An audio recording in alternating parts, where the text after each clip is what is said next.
C'est ce matin que le plan d'action du ministère de la Santé est dévoilé contre la maladie de Lyme. Cette maladie qu'on peut attraper par des piqûres de tiques et qui, si elle s'aggrave, peut provoquer la paralysie de certains membres. Vous avez enquêté, Pierre Herbulot, et certains médecins que vous avez rencontrés dénoncent un effet de mode. Oui, c'est ce que constate le docteur François Briquer, infectiologue à Paris. Depuis quelques années, il voit croître le nombre de patients persuadés avant consultation d'être atteints de la maladie de Lyme. Ils sont tellement convaincus qu'une première réponse ne leur suffit pas.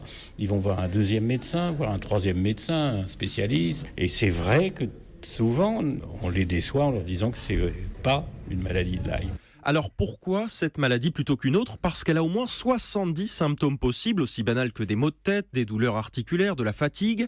Et d'après le docteur Briquer, les patients qui souffrent d'un mal inexpliqué veulent mettre un nom sur leur maladie, même si ce n'est pas le bon. Faux, répond Anne Collin, présidente de l'association L'Impact, elle-même atteinte de la maladie de Lyme. Pour le savoir, elle avait dû voir une trentaine de médecins.